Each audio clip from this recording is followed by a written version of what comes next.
నారాయణపేట జిల్లా మక్తల్ ఎమ్మెల్యే వాకిటి శ్రీహరికి మంత్రివర్గంలో చోటు లభించింది. ప్రస్తుతం మనతో ఆయన ఉన్నారు, ఆయనతో మాట్లాడదాం. సార్ చెప్పండి సార్, ఎప్పటి నుంచో జిల్లా ప్రజలు, మరోవైపు మక్తల్ ప్రజలు కూడా ఎదురు చూస్తూ వచ్చారు. ఈరోజు మీకు మంత్రివర్గంలో చోటు లభించింది, ఎట్లా చూస్తారు, ఏం చెప్పాలనుకుంటున్నారు? ముందుగా మీడియా మిత్రులకు నమస్కారం. జిల్లా ప్రజలు మక్తల్ ప్రజలే కాదు, మహబూబ్నగర్ ఉమ్మడి పాలమూరు జిల్లా ఒక రోల్ మోడల్గా ముక్తకంఠంతో ఏకాభిప్రాయంతో మా శ్రీహరి గారికి మంత్రి పదవి ఇవ్వాలని చెప్పండి ముఖ్యమంత్రి గారిని కలవడం జరిగిందన్నమాట సంతోషంగా తెలియజేస్తా ఉన్నా. మా ఆది నాయకుడు, మా పెద్ద నాయకుడు రాహుల్ గాంధీ గారి ఆలోచన ఇస్ దేశ్ మే జితనీ జినికి ఆబాదీ ఉన్కి ఉతనీ హిస్సేదారీ అని. పార్లమెంటు, అసెంబ్లీ కడపదొక్కని వెనకబడ్డ జాతులు ఎన్నో ఉన్నాయి. వాళ్ళని గుర్తించి లెక్కించి వారికి విద్య, ఉద్యోగ, రాజకీయ అన్ని రంగాలలో అవకాశం కలిగించాలని మా నాయకుడి ఆలోచన మేరకు అధికారంలో ఉన్నటువంటి కాంగ్రెస్ పార్టీ తెలంగాణలో మన ప్రియతమ ముఖ్యమంత్రి రేవంత్ రెడ్డి గారు ఒక రెడ్డి బిడ్డ అయినా కూడా బీసీ కులగణన చేసి ఎస్సీలు ఎంత, ఎస్టీలు ఎంత, బీసీలు ఎంత, మైనార్టీలు ఎంత, ఓసీలు ఎంత లెక్కదీసి సాహసోపేతమైన నిర్ణయం 42% రిజర్వేషన్ ప్రక్రియను ముందుగానే అడ్వాన్స్ అనౌన్స్ చేసి అసెంబ్లీ తీర్మానం చేసి సెంట్రల్ పంపించడం జరిగిందన్నమాట గుర్తు చేస్తూ, మరి చెప్పిన మాట ఉత్తి మాటనే కాకుండా మాటలతో కాలయాపన చేయకుండా తెలంగాణ రాష్ట్రమంతా కూడా ఈరోజు ఆలోచనలో పడింది. ఏమని?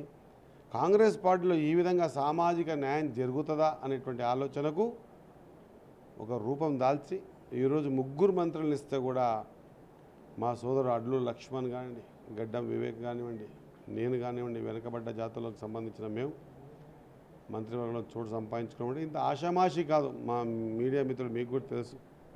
ఇక కాంగ్రెస్ పార్టీలో బీసీలకు చోటు లేదంటూ చాలా చోట్ల ప్రచారాలు వచ్చాయి.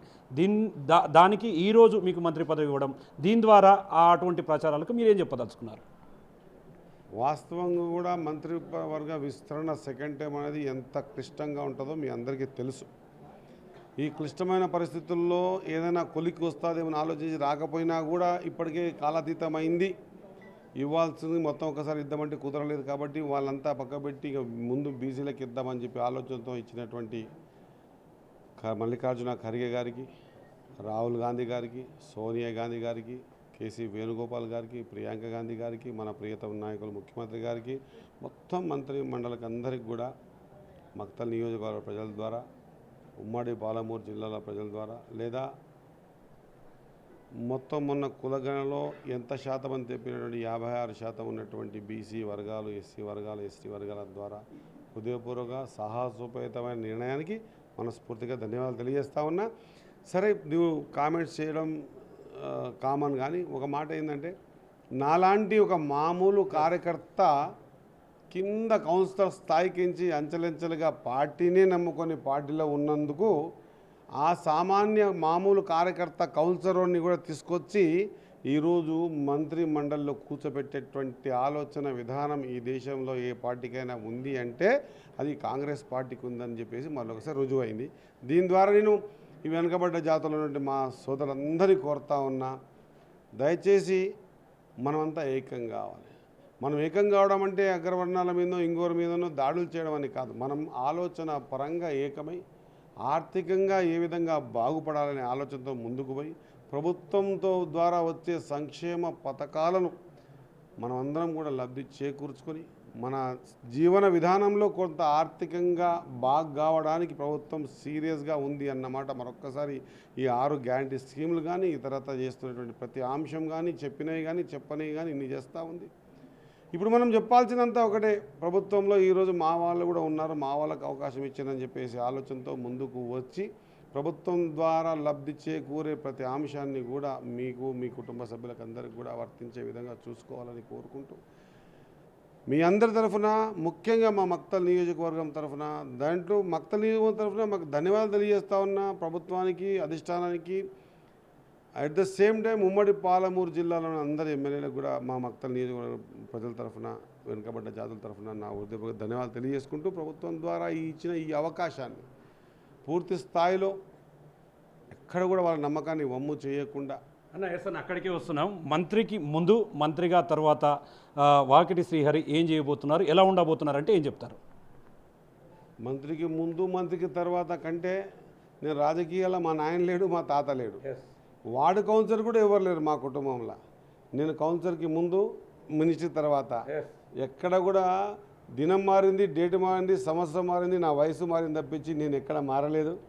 నా జీవన విధానం ఆఖరి శ్వాస వరకు కూడా భగవంతుని కృపా కటాక్షం ద్వారా ప్రజల మధ్యనే, ప్రజల కోసమే, వారి సంక్షేమం కోసమే ప్రయత్నం చేసేటువంటి ఒక అవకాశాన్ని భగవంతుడు ఇచ్చింది. కాబట్టి సదా రుణపడి ఉంటా భగవంతునికి, మా మంత్రిమండలికి, మా పార్టీ అధిష్టానానికి.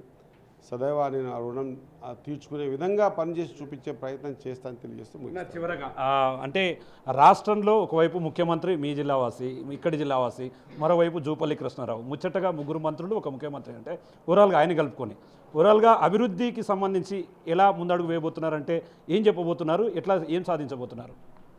మీకే తెలుసు అభివృద్ధి ఏ విధంగా పరిగెడుతుందో. ఎక్కడన్నా కలగన్నామా? మాలాంటి మారుమూల నియోజకవర్గమైనటువంటి మక్తల్ నియోజకవర్గాన్ని ఒక మచ్చుకగా ఒక అన్నం ఉడికిందా లేదా అని ఒక మెతికెట్ల బిసికి చూస్తాము. రైతు రుణమాఫీ తీసుకుంటే రైతు రుణమాఫీ 363 కోట్ల రూపాయలు మక్తల్ నియోజకవర్గంలో రైతులకు రుణమాఫీ జరిగిందంటే గొప్ప విషయం కాదా? సేమ్ టైం 52 కోట్ల బోనస్ వచ్చింది, పెద్ద విషయం కాదా? మా కాంగ్రెస్ పార్టీలో ప్రాబ్లం ఏముందంటే ఈ కొండంతా చేస్తాం కానీ గోరంతా కూడా చెప్పుకోం. మాకు అదొక చెడ్డ అలవాటు ఉంది. కాబట్టి ప్రజలు ఆనాడికించి ఈనాడు వరకు కూడా, నేను ఎలక్షన్లో కూడా చాలా సందర్భాలు చెప్పిన, అసలు తెలంగాణ రాష్ట్రంలో డబుల్ బెడ్రూమ్ లేని ఇల్లు లేనటువంటి నియోజకవర్గం ఏదైనా ఉంది అంటే అది మక్తల్ నియోజకవర్గం అని. కానీ ఈరోజు ఎంత సంతోషపడతా ఉన్నాం. మా కార్యకర్తలని, మా మండల నాయకత్వాన్ని కూడా బలోపేతం చేసి పేదోళ్ళ లిస్టు వెతికి తీసుకొని ఆ లిస్టు ద్వారా వారందరికీ కూడా 5 లక్షల రూపాయలు మళ్ళా రిఫండబుల్ కాకుండా పూర్తి పేమెంట్ ఇచ్చి పేదోళ్లకు వెళ్ళి వాళ్ళ ముగ్గు లేపించి ఇప్పుడు బునాదులకు డబ్బులు కూడా అకౌంట్లో లేపిస్తున్నాం. ఇంతకంటే అదృష్టం ఏం కావాలన్నా? ఇది కాంగ్రెస్ పార్టీ ఆలోచన విధానం ఏంటంటే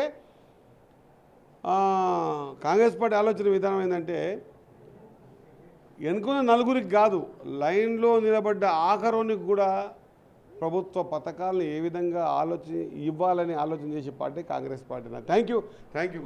మొత్తంగా చూస్తున్నాము, పార్టీలో కష్టపడ్డ వారికి అంటే కింది స్థాయి నాయకులకు సైతం కూడా పెద్ద ఎత్తున కాంగ్రెస్ పార్టీలో అవకాశాలు ఉంటాయి. పార్టీని నమ్ముకున్న వాళ్ళకు పూర్తి స్థాయిలో అవకాశాలు వస్తాయని చెప్పి కూడా రాబోయే రోజుల్లో తనకిచ్చినటువంటి మంత్రి పదవితో పాటు నియోజకవర్గ అభివృద్ధి, ఉమ్మడి జిల్లా అభివృద్ధిలో ప్రధాన పాత్ర పోషిస్తానని చెప్పి కూడా మంత్రి వాకిటి శ్రీహరి చెప్తున్నటువంటి సిచ్యువేషన్ కనిపిస్తుంది. ఇది ఓవరాల్గా ఇక్కడ update. Camera person Nageswara Shankar, big TV, Maktal నుండి.